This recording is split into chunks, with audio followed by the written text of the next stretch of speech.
Bien-aimés frères et sœurs de Philadelphie, je vous salue dans le beau et merveilleux nom de notre Seigneur Jésus-Christ.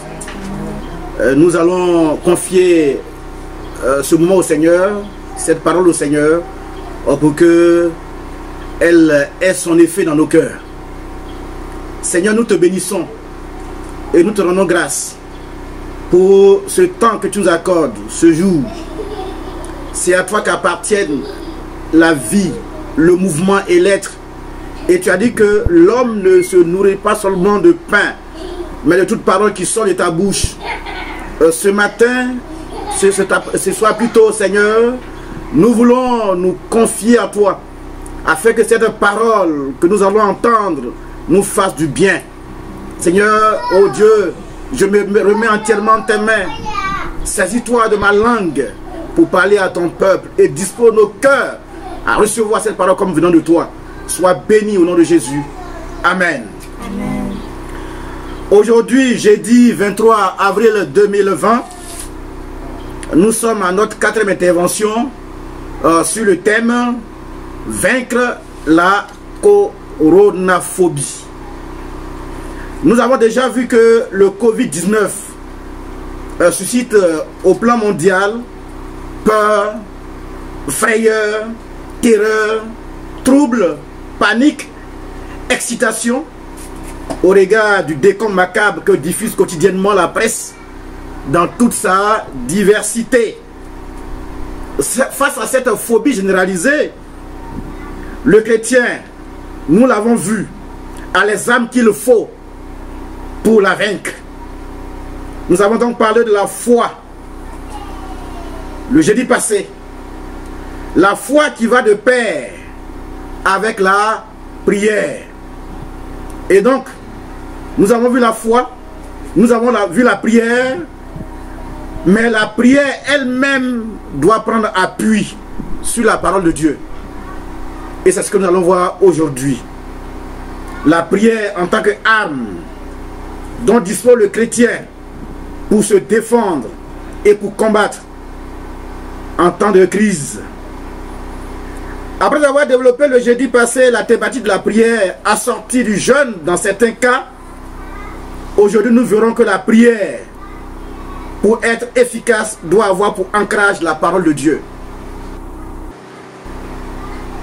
C'est pourquoi, avant de lire les 2 textes de base, je vais laisser l'occasion au groupe de louanges de nous donner un cœur qui va dans le sens de l'efficacité de la parole de Dieu.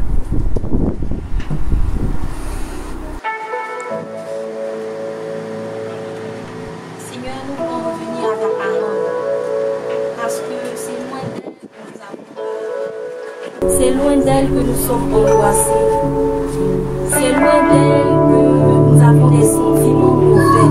Nous voulons revenir à ta parole, Seigneur. Nous voulons revenir à toi. Nous prions que tu ne nous laisses pas loin, mais que par ta grâce, Seigneur, tu nous rapproches davantage de toi, que tu nous rapproches davantage de ta parole, Jésus. Parce que c'est ce que tu avais prévu pour nous dès le départ. Et c'est nous qui avons changé les choses. Nous avons pris conscience et nous voulons revenir à toi, Seigneur. Nous voulons revenir à toi qui est notre assurance. Nous voulons revenir à ta parole qui nous rassure. La parole qui nous donne d'être en paix, même quand tout semble mélangé autour de nous. Ta parole qui nous donne d'être rassurés en toutes circonstances.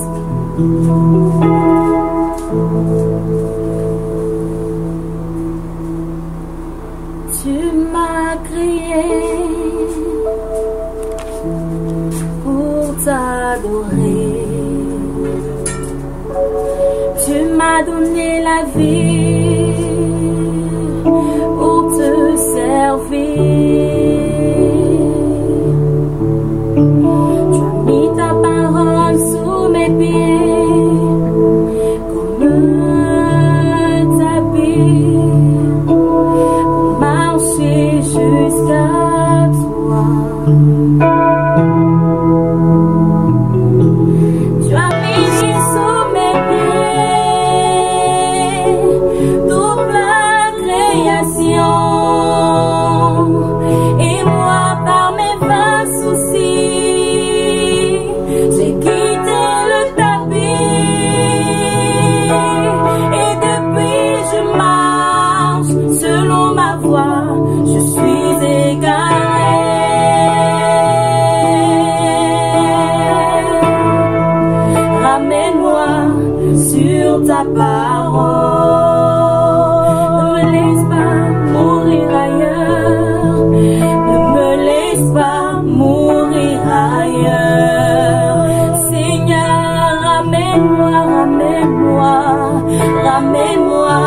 sur ta parole. Ne me laisse pas souffrir ailleurs, Seigneur. Ne me laisse pas souffrir ailleurs.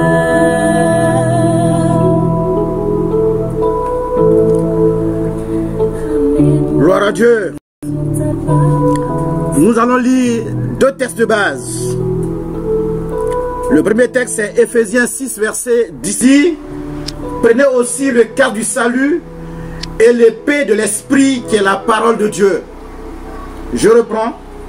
Prenez aussi le casque du salut et l'épée de l'esprit qui est la parole de Dieu. Le deuxième texte, Matthieu 4 plutôt, versets 3 à 11. Il est écrit, le tentateur s'étant approché, lui dit, si tu es fils de Dieu, ordonne que ces pierres deviennent des pains. Jésus lui répondit, il est écrit, l'homme ne vivra pas de pain seulement, mais de toute parole qui sort de la bouche de Dieu. Le diable le transporta dans la ville sainte, le plaça sur le haut du temple et lui dit, si tu es fils de Dieu, jette-toi en bas, car il est écrit, il donnera des ordres à ses anges à ton sujet, et te porteront sur les mains, de peur que ton pied ne heurte contre une pierre. Jésus lui dit, il est aussi écrit, tu ne tenteras point le Seigneur ton Dieu. Le diable le transporta encore sur une montagne très élevée, lui montra tous les royaumes du monde et leur gloire, et lui dit, je te donnerai toutes ces choses si tu te prosternes et m'adores. Jésus lui dit, retire-toi Satan, car il est écrit, tu adoreras le Seigneur ton Dieu et tu le serviras lui seul. Verset 11, alors le diable le laissa, et voici des anges vinrent auprès de Jésus et le servèrent. Amen. Le texte d'Éphésiens 6 présente la parole de Dieu comme l'épée de l'esprit, c'est-à-dire l'âme dont se sert l'esprit de Dieu pour opérer, pour briser les chaînes du diable, pour délivrer les cœurs de la captivité. Hébreux 4 verset 12 dit ceci, car la parole de Dieu est vivante et efficace, plus tranchante qu'une épée quelconque à deux tranchants, pénétrante jusqu'à partager âme et esprit, jointure et moelle. Bien-aimé, la parole de Dieu est tellement efficace dans le combat spirituel que Jésus lui-même s'en est servi pour dérouter le diable venu le tenter dans le désert. Voici quelques exemples bibliques où la parole a été le moteur de la victoire, de l'exploit ou du miracle. Premier exemple, la marche de Pierre sur l'eau que nous lisons dans Matthieu 14, versets 22 à 33. Lisons les versets 28 et 29. Il est écrit, Pierre lui répondit, Seigneur, si c'est toi, ordonne que j'aille vers toi sur les eaux. Et il dit, viens. Pierre sortit de la barque et marcha sur les eaux pour aller vers Jésus. Dans cette expérience de la marche miraculeuse de Pierre sur l'eau, nous voyons que deux éléments ont été mis en jeu. Premier élément, la parole du Seigneur. Et deuxième chose, la foi de Pierre en cette parole. Pierre a dit, si c'est toi, ordonne. C'est après la parole du Seigneur que Pierre s'est engagé par la foi. Romains 10, verset 17 dit ceci. La foi vient de ce qu'on entend, et ce qu'on entend vient de la parole de Dieu. Nous comprenons là que notre foi est galvanisée, est forgée, est fortifiée par la parole de Dieu. Deuxième exemple, toujours question de Pierre, la pêche miraculeuse. Luc 5, versets 1 à 11. Mais lisons seulement les versets 5 et 6. Simon lui répondit, Maître, nous avons travaillé toute la nuit sans rien prendre. Mais sur ta parole, je jetterai le filet. L'ayant jeté, il prit une grande quantité de poissons et leur filet se rompait. Pierre a dit, sur ta parole, je jetterai le filet. Et nous avons vu le résultat. La parole a produit le miracle. La foi de Pierre dans la parole a produit le miracle. Le résultat a été extraordinaire. Pourquoi? Parce que Dieu veille sur sa parole pour l'accomplir, pour l'exécuter, selon Jérémie 1, verset 12. Troisième exemple, dans le dernier livre de la Bible, l'Apocalypse. Apocalypse 12, verset 11, dit ceci: la victoire des saints sur le diable. Et ce verset déclare: ils l'ont vaincu à cause du sang de l'agneau et à cause de la parole de leur témoignage. La parole de leur témoignage. J'ai dit la parole de leur témoignage. Je dis bien la parole de leur témoignage. Le diable a peur de la parole de Dieu. Le diable a peur de la parole de Dieu. C'est pourquoi il fait tout pour détourner les enfants de Dieu de la parole de Dieu. Nous voyons que avec Ève dans le jardin d'Éden, dans le livre de la Genèse, le diable a mis tout en jeu pour mettre le doute dans le cœur de Ève quant à la véracité de la parole de Dieu. Genèse 3 verset 1 dit: le serpent dit à la femme, Dieu a-t-il réellement dit, vous ne mangerez pas de tous les arbres du jardin? Dieu a-t-il réellement dit? Et donc le diable a travesti la parole de Dieu. Et en travestissant la parole de Dieu, le diable a eu raison de Ève et l'a séduite. Contrairement à Jésus dans le désert qui a triomphé même du diable par la parole. Chers frères et sœurs de Philadelphie, parlons au Covid-19.